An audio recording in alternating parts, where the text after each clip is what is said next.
Hello, I am Justin Saraten, and as for my final demo, ito po ay tungkol sa isang estudyante na may learning disabilities na autism.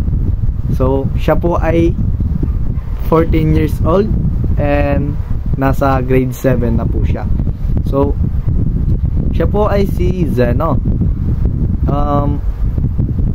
Kadalasan ginagawa niya po sa klase is tuwing may gusto siyang gawin or may ginagawa siyang isang bagay, ayaw niya pong pa-distract doon hanggat hindi niya natatapos yon. So, hindi rin siya mahilig makipagsalamuha sa mga kaklase niya. And isa pa, kapag makikipag eye to eye contact ka sa kanya is ina-avoid niya yon. Isa pang ni Zeno, kapag nakakapagsulat at nakakapagbasa naman po siya, ngunit hindi po siya nakakaintindi masyado or wala siyang reading comprehension. So, ayun yung parang nakakapagpahirap sa kanya sa pag-aaral niya kasi hindi siya masyadong nakakaintindi or wala siyang reading comprehension. So, ang topic na binigay ko po sa kanya is yung 4 basic shapes. Ito po yung binigay kong topic kasi ito po yung alam ko na medyo madali niyang maintindihan. And ang approach ko po sa kanya is binabasa ko maigi yung instruction kung ano yung gagawin niya, tapos pinapaliwanag ko sa kanya ng maigi. Tapos as for the 4 basic shapes, inuulit-ulit ko po yung pangalan ng mga shapes, at kapag itatanong ko po sa kanya kung ano yung pangalan na yan, papaulit ko po sa kanya. So, ito po yung final demo ko po. So, ang kasama ko po is si Jolay Nico na nag-act bilang si Zeno na may learning disabilities na autism. Good morning, Zeno. Kamusta ka ngayon? Sir. So, umpisa na ba natin ang topic?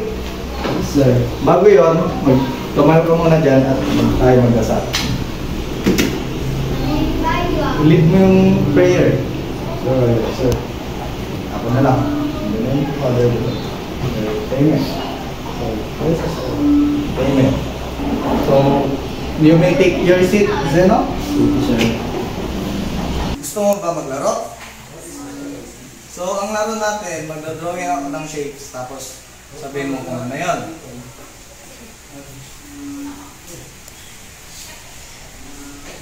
Ano to? Ito ay isang circle. Ulitin mo nga. Ano to? Circle. Tama.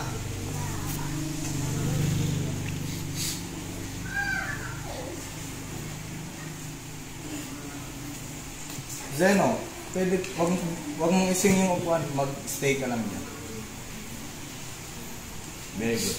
Ito ay isang triangle. Ulitin mo. Triangle. Tama.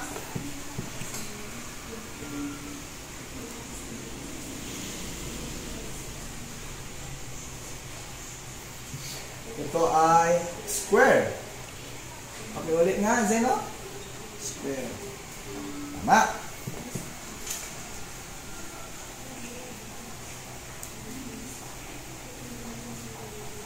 Tapos, ito naman ay rectangle. Ulitin mo nga. Rectangle. Tama na naman.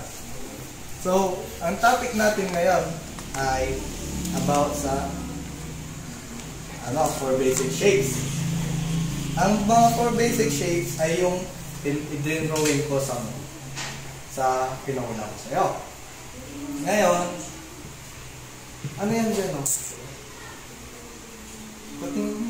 Ba't ka nagpupunit ng papel?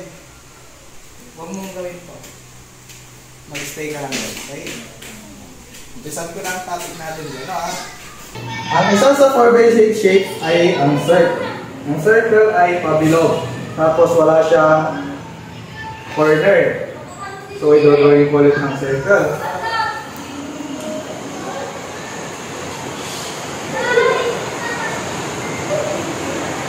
Ito ang circle. Tapos, ang kasama sa 4 basic shapes ay yung triangle. Ang triangle ay may tatlong corners. Tapos, 3 sides din siya.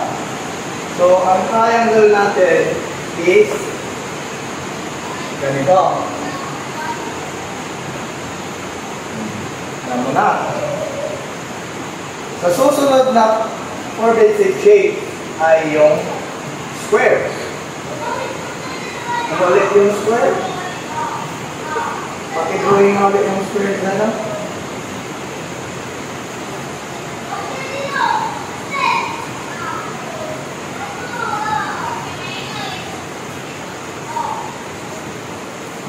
Okay. Ang square, pabak na. Itong dinrawing mo is rectangle. Actually, tama ka dito sa rectangle. Pero, ang square is may equal side. Ulitin mo ulit.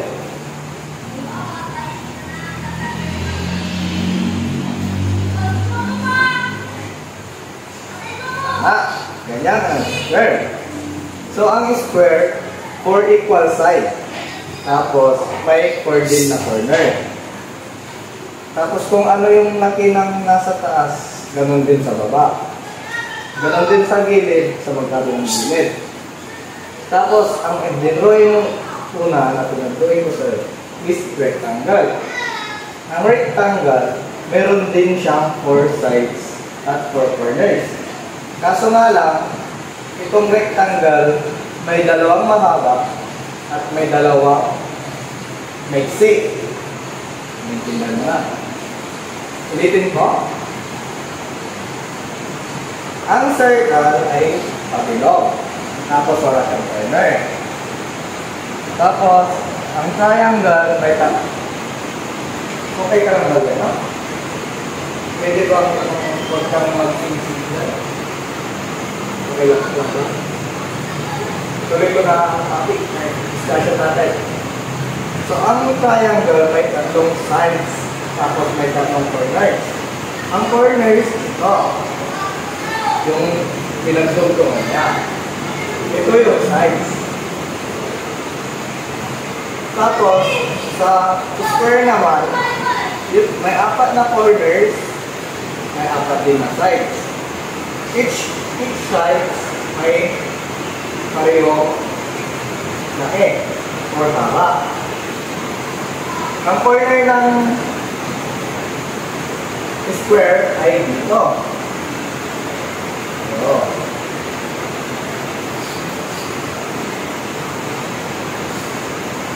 Tapos, ang rectangle naman ay ito.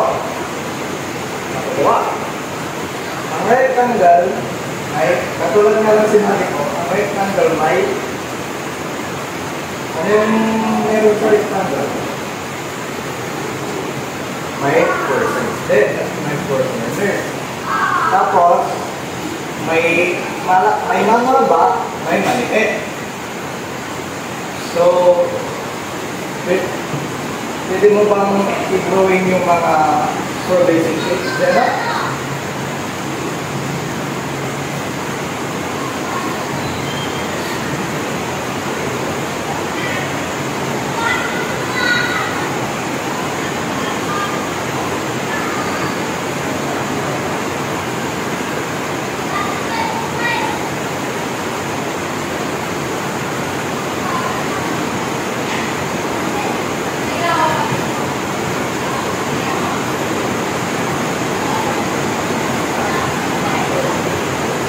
Very good.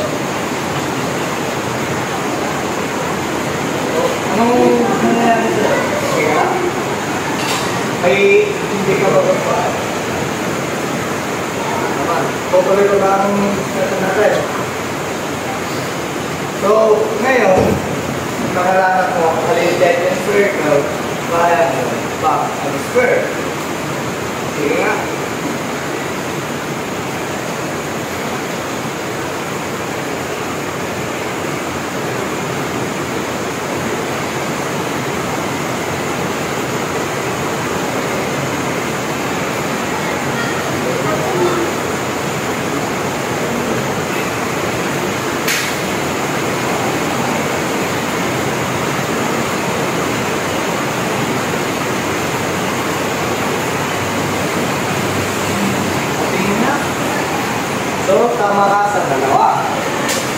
Pero yung dalawa, pwede mong subukan ulit.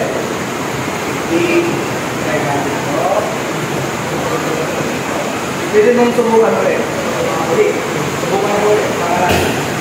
Dito na lang. Pangalan.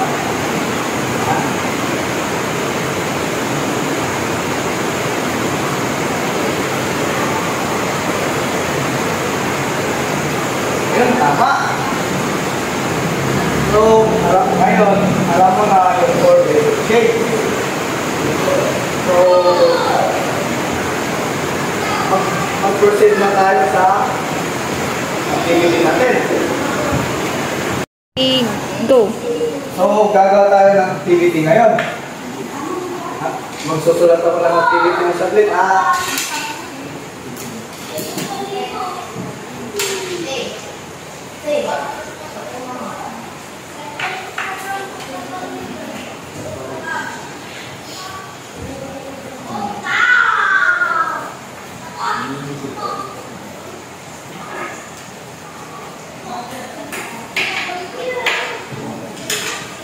Anong ginagawa mo din?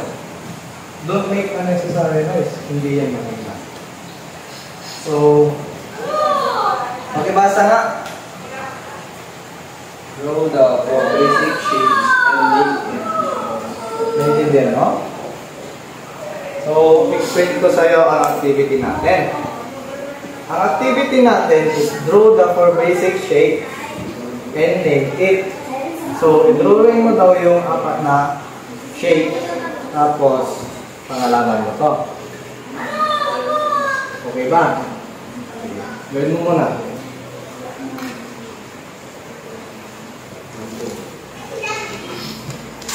Oh.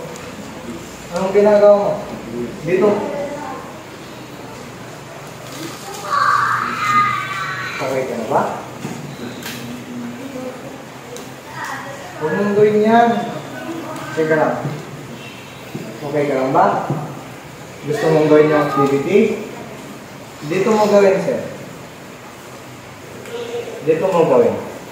Dali.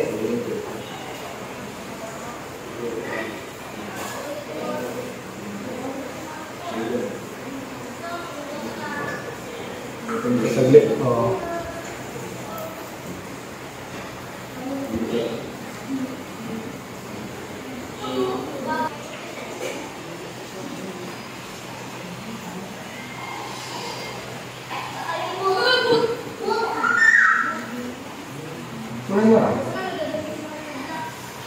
Saiga.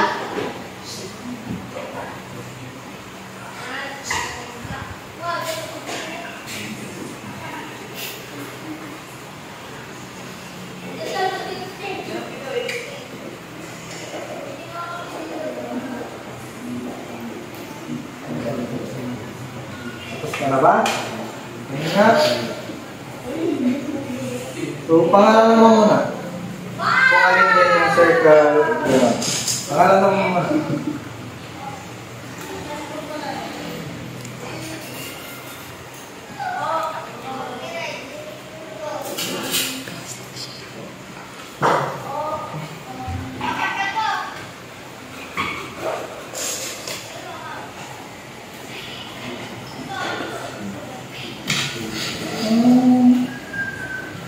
Dapat babaliktad mo yung triangle ay rectangle ni square.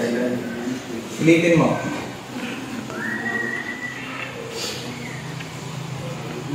Ulitin mo. Tama ka sa dalawa, dapat babaliktad mo yung triangle ni square. Sige nga, ulitin mo nga.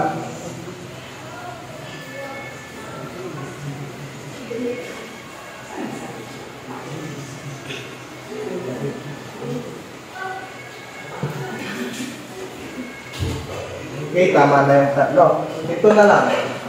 Ulitin mo ulit. Ulit.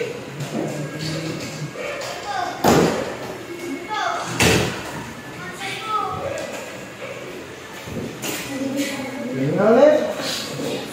Okay, tama na. So, check natin. May drawing naman yung isa.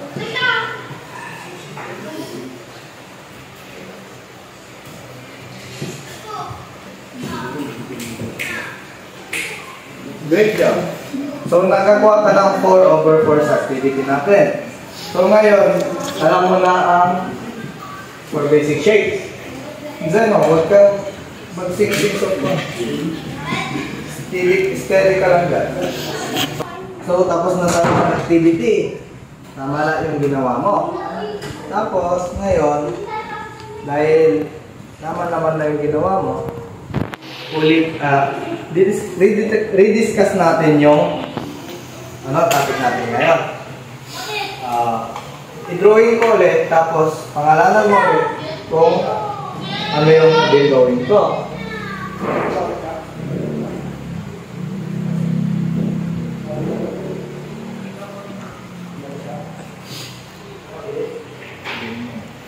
Ano to? Ito ay isang square. Dito mo nga. Square. Tama.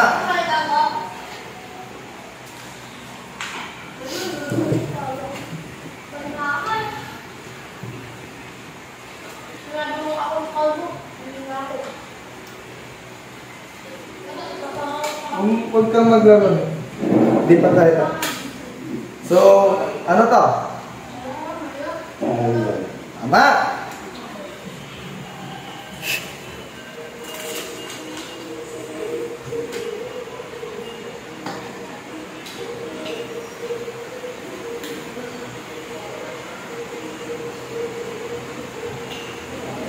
Ito naman. Square. Okay. Ano to? Tama. Nakakasabay ka na. Alam mo na yung shapes natin.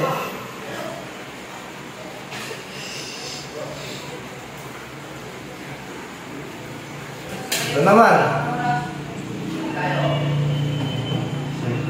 Tama. So, appear. Alam mo na yung topic natin ngayon. So, nag-enjoy ka ba? Huwag mo munang gawin yan. Bago tayo magtapos, bibigyan kita ng assignment. Ito ang assignment mo.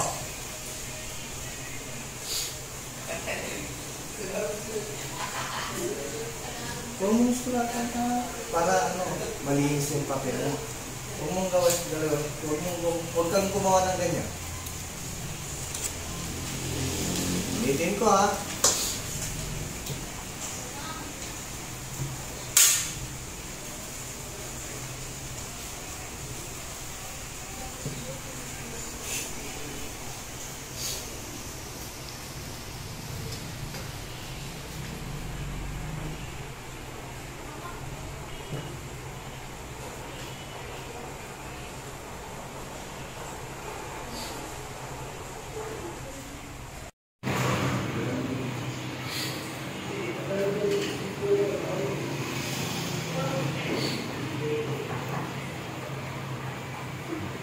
Ang assignment mo ha. So ang assignment mo, bring an object that is similar to the 4 basic shapes. Naintindihan mo? So ang gagawin mo daw sa susunod na meeting natin, magdala ka ng object or kahit anong bagay na nagre-represent sa 4 basic shapes. Ano nga ulit yung 4 basic shapes? Ano ba? Triangle. Ano pa? Square. Tapos, Rectangle. yun. So, magdala ka ng bagay, kahit anong bagay na nagre-represent sa circle, triangle, square, and rectangle. So, kunin mo na ito.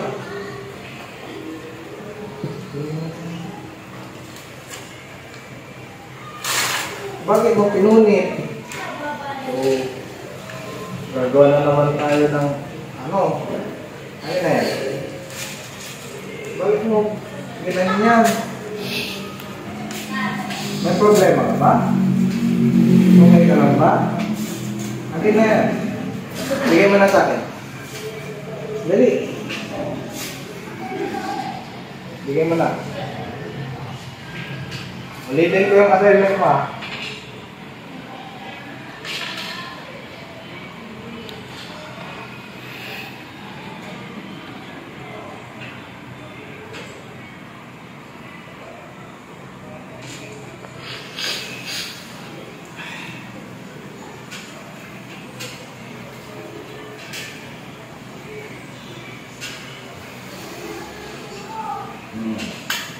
So, ito na yung assignment mo. Masaya ka ba kayo sa topic natin? Anong natutunan mo? More basics. Ulitin mo nga kung ano yung basic. Circle, triangle, square, rectangle. Tama. Ate. Sa susunod na meeting, magdala ka na. Gawin mo yung assignment mo ha. Doon na magtatapos yung discussion natin ngayon. Pwede ka na umuwi. See you sa next meeting ha. Here. Good job.